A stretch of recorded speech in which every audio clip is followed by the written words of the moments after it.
नमस्कार, मैं Nafisa Bano, assistant professor, government law college Ajmer से। एमडीएस यूनिवर्सिटी के सिलेबस के अनुसार एलएलबी सेकेंड ईयर के second paper law of crimes Indian penal code पर आज हम बात करेंगे। आईपीसी के पिछले लेक्चर में हमने जनरल एक्सप्लेनेशंस अर्थात साधारण स्पष्टीकरण जो सेकंड चैप्टर है आईपीसी का, उसमें दी गई कुछ इम्पोर्टेंट डेफिनेशंस पर बात की थी। ई लेक्चर्स के सीरीज़ में हम इसी टॉपिक को आगे बढ़ाते हुए आज एक बहुत ही इम्पोर्टेंट सेक्शन 34 पर बात करेंगे। Acts done by several persons in furtherance of common intention, अर्थात सामान्य आशय को अग्रसर करने में कई व्यक्तियों के द्वारा किए गए कार्य। लेकिन सेक्शन 34 पर बात करने से पहले मैं आपको यह बताना चाहूँगी कि सेक्शन 34 क्रिमिनल लॉ में जॉइंट लायबिलिटी का एक बहुत ही महत्वपूर्ण सिद्धांत प्रतिपादित करता है। जॉइंट लायबिलिटी यानी कि संयुक्त दायित्व, जैसा कि नाम से ही स्पष्ट है, जब कभी कोई क्रिमिनल एक्ट कई व्यक्तियों के द्वारा किया जाता है, यानी एक से अधिक व्यक्ति, दो हो या अधिक व्यक्ति हो सकते हैं, जब कई व्यक्ति मिलकर किसी घटना को या किसी अपराध को अंजाम देते हैं, तो ऐसी कंडीशन में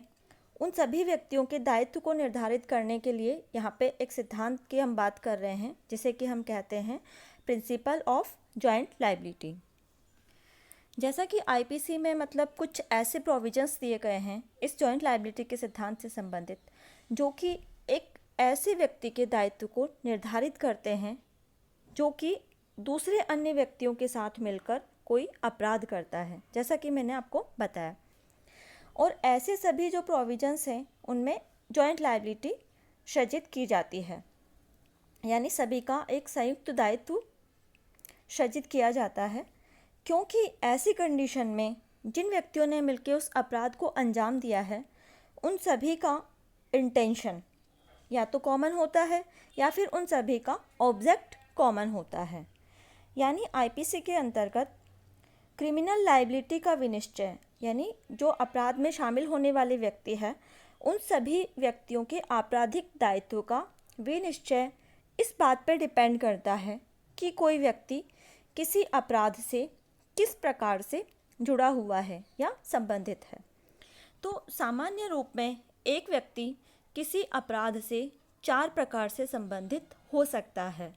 पहला, जब वह स्वयं कोई ऑफेंस करता है, स्वयं कोई अपराध करता है, या फिर दूसरी कंडीशन होती है जब वह अपराध घटित होने में भाग लेता है।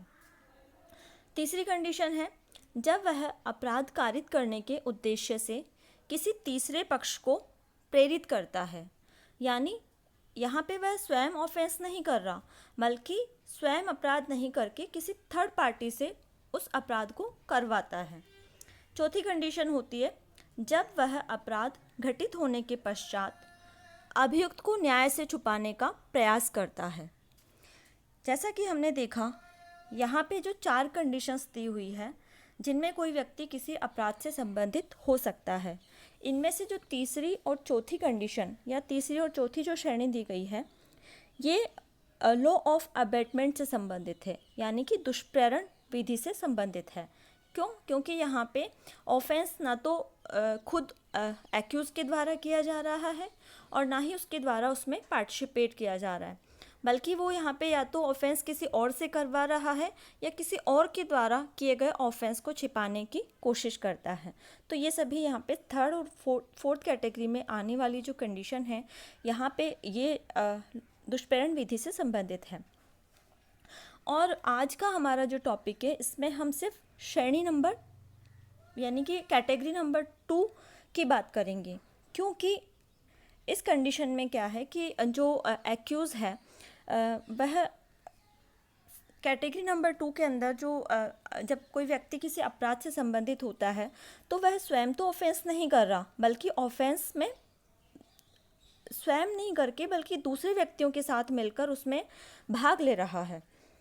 और यही इसीलिए यहाँ पे ये जो सेकंड कैटेगरी में जो कंडीशन दी गई है यह जॉइंट लायबिलिटी के सिद्धांत से संबंधित है।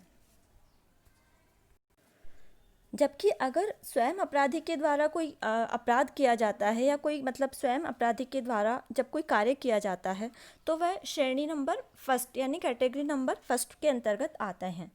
क्योंकि ऐसे मामलों में अभियुक्त एक ही व्यक्ति होता है और इस वजह से उसको किसी ऑफेंस के लिए संदेह से परे दोषी ठहराना प्रोसिक्यूशन के लिए आसान होता है।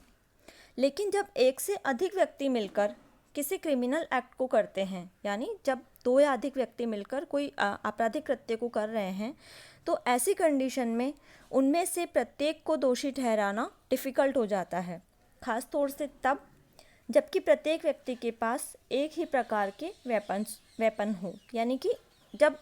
दो या अधिक व्यक्ति कोई अपराध कर रहे हैं और उनमें से हर एक के पास एक ही तरह का हथियार है, तो ऐसी कंडीशन में किसको उस ऑफेंस के लिए लायबल ठहराया जाए ये मुश्किल हो जाता है।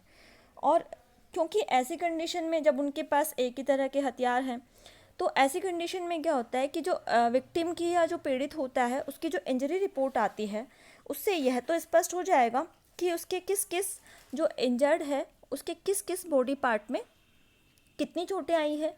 और साथ ही जो उसकी जो इंजरी हुई है उसकी नेचर किस तरह की है, यानी वो ग्रीवियस हर्ट हुआ है उससे या फिर सिंपल हर्ट हुआ है या फिर फ्रैक्चर है, इस तरह से। लेकिन किस एक्यूज़ ने विक्टिम के ऊपर कितने वार किए, इंजर्ड पे कितने वार किए, ये कहना यहाँ पे इम्पॉसिबल हो जाता है।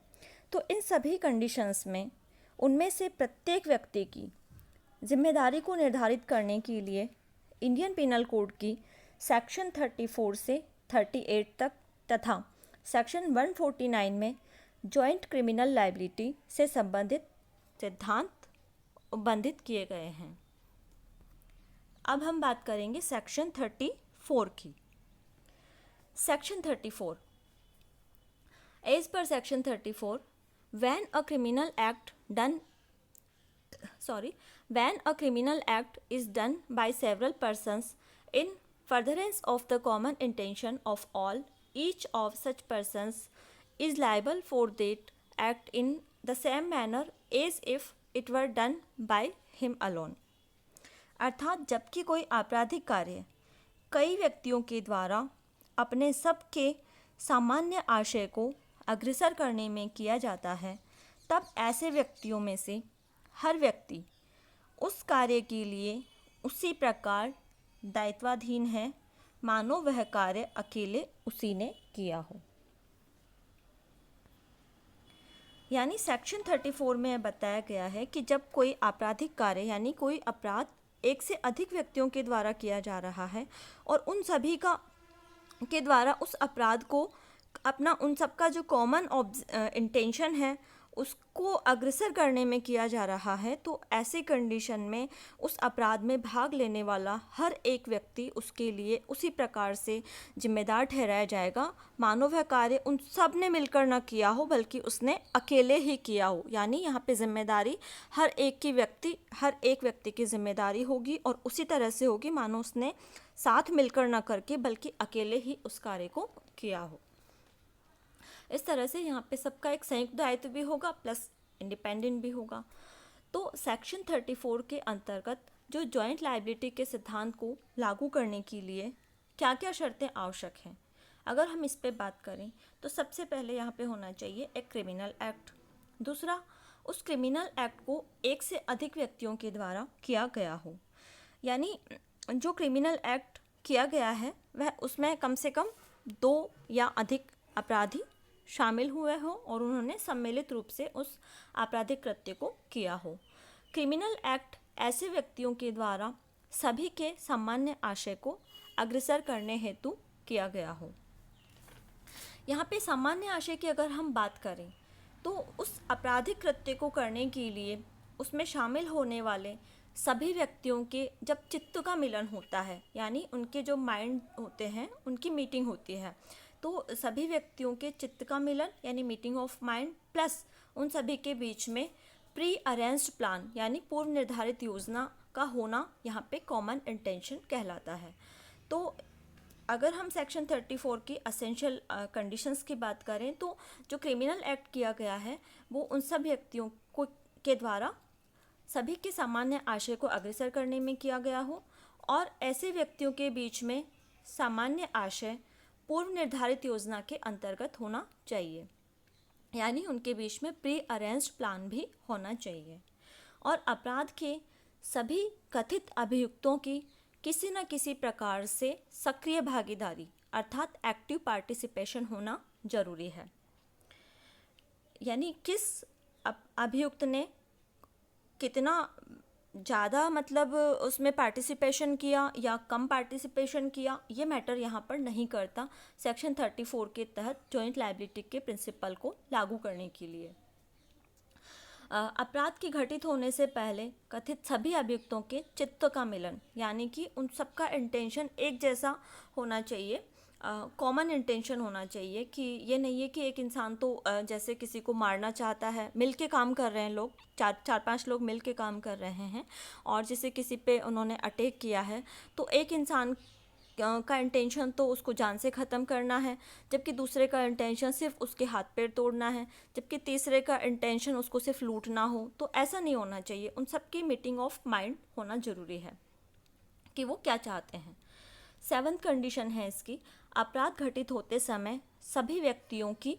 फिजिकल यहाँ पे अपीयरेंस यानी शारीरिक उपस्थिति होना आवश्यक है, लेकिन सभी व्यक्तियों की सभी मामलों में शारीरिक उपस्थिति हमेशा आवश्यक नहीं है, यानी एक्सेप्शनल कंडीशन हो सकती है। जनरली ये 7 कंडीशंस होगी सेक्शन 34 के तहत, जब किसी क्रिमिनल एक्ट के लिए उसमें पार्टिसिपेट करने वाले व्यक्तियों के ऊपर जॉइंट लायबिलिटी के सिद्धांत को लागू किया जाएगा। इसके बाद इसी के साथ हम अपने आज के लेक्चर को समाप्त करते हैं। नेक्स्ट लेक्चर में हम सेक्शन 34 के जो इम्पोर्टेंट केस लॉ हैं उस पर बात करेंगे और इस टॉपिक को आगे बढ़ाएंगे। Thank you.